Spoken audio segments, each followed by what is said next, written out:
ห้องเช่าสิออกไปหาห้องเช่าห้องค้าห้องขายแล้วก็มื้ออื่นสิไปเอารถซาเล้งโอ้ได้ซาเล้งแล้วบ่เดี๋ยวนี้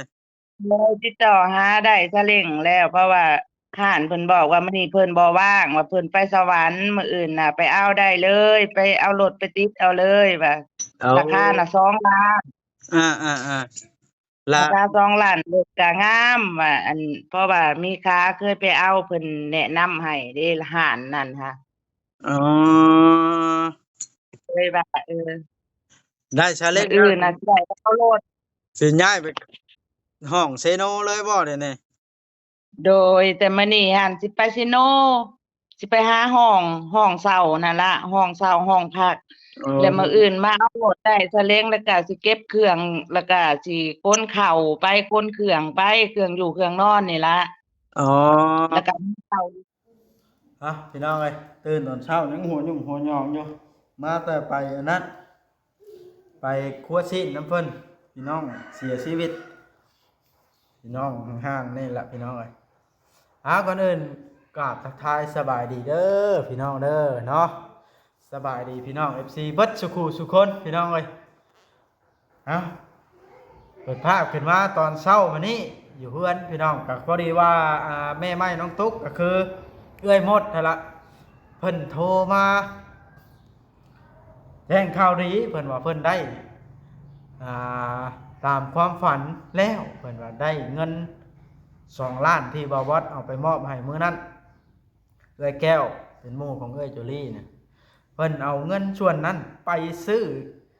รถซาเล้งไว้ซื้อเครื่องของขายเพิ่นว่าเนาะและเพิ่นสิย้ายออกจากเรือนหลังนั้นจากเรือนน้องตุ๊กนะย่างกระทันหันเลยตอนนี้เพิ่นกำลังไปหาห้องอยู่เพิ่นว่านะเนาะพี่น้องเอาเป็นว่าไปพังน้ำกันเลยดีกว่าเนาะพี่น้องเนาะว่าเพิ่นเว้าในใดแน่เพราะว่าบอบอสคุยกับเพิ่นเรียบร้อยแล้วเด้พี่น้องก็วางแล้วมาเปิดคลิปนี่พี่น้องเลยเพิ่นโทรมาเนาะเอาไปพังเลยพี่น้องฮัฮัลโหลลโหลสบายดีครับดอเออเปิดกล้องได้บ่ได้สิเบิ่งเลย เบิ่งหยัง สิได้เปิดอยู่ห้องข่อยบ่เปิดอยู่ยังบ่ทันตื่นบ่เด้อนี่ตื่นแล้วมีข่าวดีสิแจ้งแหน่โอ้ที่โทรมานี่มีข่าวดีสิแจ้งบ่โดยโอ้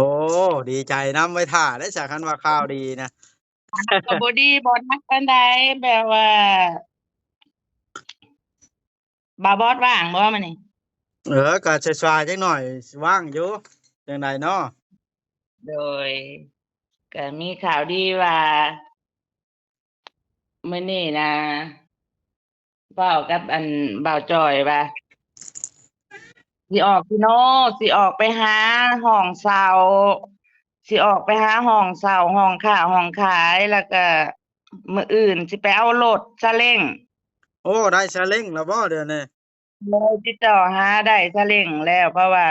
ห้านเพิ่นบอกว่ามื้อนี้เพิ่นบ่ว่างว่าเพิ่นไปสวรรค์มื้ออื่นน่ะไปเอาได้เลยไปเอารถไปติดเอาเลยว่าเอาราคาน่ะ2,000,000แล้ราวคา2,000,000รถก็งามว่าเพราะว่ามีค้าเคยไปเอาเพิ่นแนะนำให้เด้ห้านนั่นค่ะอ๋อเลยว่าได้ซาเล้มื้องแล้วสิอื่นน่ะสิได้ไปเอารถสิย้ายไปห้องเซโนเลยบ่เดี๋ยวนี้โดยแต่มื้อนี้หั้นสิไปซิโนสิไปหาห้องเช่านั่นล่ะห้องเช่าห้องพักอ๋แล้วมื้ออื่นอมาเอารถได้ซาเล้งแล้วก็สิเก็บเครื่องแล้วก็สิขนข้าวไปขนเครื่องไปเครื่องอยู่เครื่องนอนนี่ล่ะอ๋อแล้วก็มีข้าวอยู่2สอบเพราะว่าเอื้อยซื้อข้าวไว้2สอบแหน่บังเอิญสิย้ายไปฟังเว้านี่เนาะโดยมื้อนี้น่ะสิไปเบิ่งห้องก่อนสิไปอยู่แถวซิโนแถวไกล้พุ่นล่ะแถวบ่อนค้าขายพุ่นล่ะ โอ้คำมื้ออื่นสิย้ายไปก็มื้ออื่นพู้นแหล้วข้อยสิไปขนเครื่องให้ดอกสาคันมันเครื่องหลายโดยเพราะว่ามื้ออื่นน่ะเอารถพร้อมมื้ออื่นน่ะมันก็ประมาณบ่ายโมงนี่เพิ่นนัดว่าสิแล้วอะคันเอารถไปให้เพิ่นใช้แต่เช้าน่ะ โอ้โดยหลายชั่วอาโมงอยู่เพิ่นว่าได้เงินมาได้ใช้ไปเอาซาเล้งน่ะ ก็เงิน2,000,000ที่เอื้อยแก้วให้นั่นล่ะอ๋อ ความหวังก็สิเอาให้ได้ก็คือเอาให้ได้เอื้อยน่ะ อ๋เพราะว่าอย้านเงินเบิดก่อนเอื้อยย้านเบิดก่อนแล้วย้านบ่มีความหมายใส่เงินไปน่ะเอื้อยสิเอาโลดเพราะว่ามันราคาก็พอดี2,000,000เป๊ะเลยอ๋อโดยเงินที่ข้อยไปมอบให้มื้อนั้นน่ะเนาะ2,000,000น่ะโดโดยเงินมื้อนั้นล่ะแล้วก็เงินที่ซื้อข้าวสารได้2สอบแล้วก็เงินที่อันหมู่ของเอื้อยแก้วซื้ออีหยังนะที่เจ้าเอามาให้น่ะที่2,000,000ที่ฝากไว้กับน้องตุ๊กแล้วเงินขาดๆเกินๆน่ะเงินอันได้บ่ครบน่ะก็เอื้อยซื้อข้าวอันนั้นน่ะ เงินโตได้น้ำน้องตุ๊กนั่นซื้อเขาบ่แม่นแม่นที่ว่าฝากไว้กับน้องตุ๊กน่ะซื้อข้าวอันนั้นน่ะอ๋อแล้วก็น้องตุ๊กเอื้อยแก้วส่งมานี่ที่เอามาให้มอบให้กับเอื้อยน่ะก็เอื้อยซื้อสิเอารถนี่ล่ะที่บอกข่าวนี่ล่ะอ๋อโตข้อยไปมอบให้ล่าสุดโตอัน2,000,000มื้อนั้นน่ะของเอื้อยแก้วเป็นหมู่เอื้อยจุลีนั่นน่ะโดยของจุลีของเอื้อยจุลีน่ะซื้อข้าวสารไปแล้ว2สอบเนาะตัวใดของเอื้อยจุลีหมู่ลาวนำอะแม่นอันเงินที่เจ้ามามอบให้ล่าสุดเนี่ยของเอื้อยแก้วบ่แม่นแม่นตัวนี้แหละที่ซื้อรถซาเล้งหั่นโอ้แล้วสิเอาทุนใช้บาดนี่มาลงบาดนี่ก็ สิไปขอเงินกับเอื้อยอยู่บ้านเพราะว่าโทรเว้ากับเอื้อยอยู่บ้านว่าช่วยได้อยู่แบบว่าแต่บ่หลายจักล้านหนึ่งแบบว่าเอื้อยสิช่วยได้อยู่ว่าโอ้สิขอยืมเงินนำเอื้อยซะก่อนโดยเพราะว่าบอกว่าน้องฉุกเฉินแล้วน้องบ่มีแล้วแบบว่าเฮ็ดเวียกก็เมื่อยแล้วบอกว่าสู้กับอ้อยมันบ่ได้เงินเดือนน้องอยากขอใช้อาชีพใหม่ว่ามีอ๋อผู้ใหญ่เพิ่นช่วยอยู่และเอื้อยก็เลยว่าเอื้อยให้ได้อยู่จักล้านหนึ่งว่าให้ยืมให้ใช้ไปก่อนก็เลยสิไปเอากับเอื้อยว่า อ๋อโดยสิยืมเอื้อยไปก่อน เอ้าสิถามเบิ่งก่อนโดยก่อนอื่นนี่ไปเช่าห้องแล้วได้รถซาเล้งแล้วสิลงทุนซื้อหยังไปขายซะก่อนจ้ะเสื้อผ้าเล็กๆน้อยๆเนาะเสื้อผ้าพอได้ขายก่อนหั้นนะเสื้อผ้ามือสองอย่างที่เอื้อยคาดฝันไว้นั่นล่ะเออเพราะมันสิบ่ได้ความฝันของเอื้อยน่ะก็สิเฮ็ดเบิ่งคันเฮ็ดบ่ได้ก็สิลองเปลี่ยนอาชีพใหม่ต่อเนาะอ๋อแบบว่าการค้าขายเพราะว่าเอื้อยได้รถเอื้อยก็ดีใจแล้วแบบว่าเฮาสิขายแนวอื่นไปต่อไปก็ได้อีกจังซี้เอื้อยคิดจังซี้เนาะรถที่เอาไปติดน่ะรถอันโคราวพ่อจ้อยน่ะบ่ โดย เออ คันเอาทั้งหมดมันก็บ่ได้แล้ว2,000,000เนาะ เออรถอันกินลีนใช้ลีนอันทิศละตุกน่ะบ่ฮอดทิศซ้ำเนาะ โดยโอ้เฮ็ดแนวใดเนาะบัดนี้คันอันสมมุติให้บ่เอาเขาเสียเงินหลายอะบ่าวแล่นไปเบิ่งเวียกแหน่ไปเบิ่งเวียกน่ะมันน่าเวียกหักจังซี้ยังโทรหาบ่าวเวียงน่ะบ่าวเวียงบ่รับแล้วก็เอื้อยเลยโทรหาบ่าวบอสเอ๋ออันที่อยู่อันนั้นเมื่อวานนี่ค่ะเพิ่นเจ้ทั้งหัวหน้าค่ะเพราะทั้งเจ้ว่านี่ทั้งเฮียงเว้าว่าว่านี่บ่แม่นเวียกหน้าเดียวว่า มันบ่แม่นว่าปลูกหญ้าหน้าเดียวเวียกรวมเบิดอยู่ในบ้านแบบว่าป้านคะน้าแล้วก็เอาขี้งัวขี้ควายลงไปย้ายในนาแล้วก็เอาหญ้าให้เพื่องเบิ่งงัวไปนำอีหยังแนวนี้นะมันหลายแนวเพิ่นก็บอกว่ามันบ่แม่นงานหน้าเดียวแหละเอื้อยก็มาเว้ากับพ่อจ้อยว่าพ่อจ้อยไหวบ่ว่ามันเวียกหลายหน้านี่ก็พ่อจ้อยย้านบ่ไหวว่าให้ป้านคันนาแหน่ให้เอาฝุ่นเอาขี้งัวลงโห้ยให้นาแหน่ก็ป้านคันนามันก็พอแห้งแล้วเนาะมันก็แล้วมาปลูกหญ้าอีกแล้วมาอันเบิ่งหั้นเบิ่งนี่อีกหั้นนะมันเวียกหลายหน้าอยู่ในเรือนเวียกทั่วเบิดจังซี่ เมื่อวานนี่ได้โดยไปนั่งแอ่นกับเที่ยไปฮอดไปถึงแล้วก็เลยสิโทรมาบอกแจ้งบ่าวเวียงใหม่ว่าบ่ได้รับหน้างานอันนั้นหน้าเดียวหั้นนะคืออ๋ว่าบ่ไปอก็โทรหาเจ้ก็ยังบ่ได้รับเพราะว่าอือเอื้อยเว้าว่ามื้ออื่นสิโทรหาแต่โทรมาเช้าเพิ่นยังบ่รับอาๆสรุปแล้วก็งานค่ะอยู่สวรรค์น่ะบ่ได้รับเนาะตัวนั้นน่ะสิเปลี่ยนบาดน่ะเป ลี่ยนมา แม่น ขายเครื่อง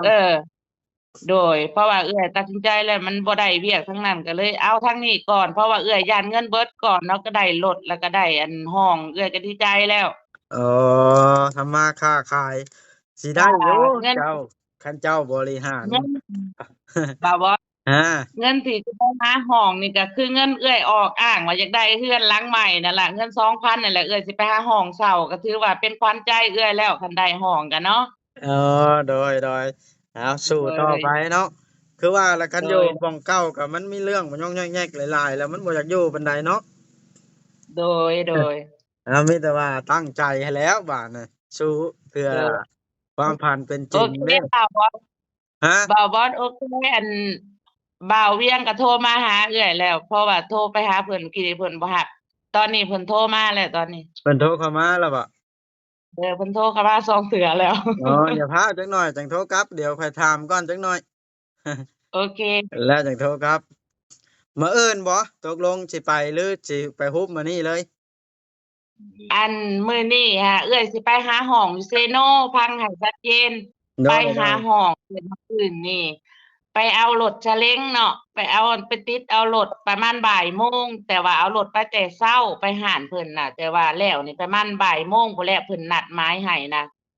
อ๋อ และจากเอารถเก็บเครื่องค้นเข้าไปเนาะ อายันมื้ออื่นก็ยันเป็นบ่าย2บ่าย3พุ่นล่ะเนาะ ก็สิไปหาห้องไว้ก่อนมื้อนี้ให้มันได้ห้องเนาะมื้อนี้ค่ะเพื่อว่าว่างเด้ว่างไปหาห้องเพราะว่ามื้ออื่นเฮาฮู้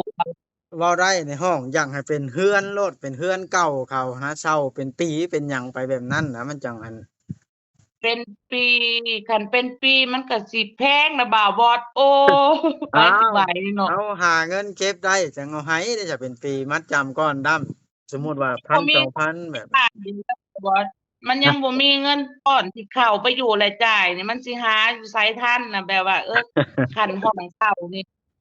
แต่เอื้อยก็อยากได้หมาไปอยู่นำแหน่มันคือสิยากหาห้องเช่าธรรมดานี่นะบ่าวบอด เพราะว่าอันคันห้อง เพื่อน เช่า คือเจ้าเว้าไปมันเอื้อยบ่ถึง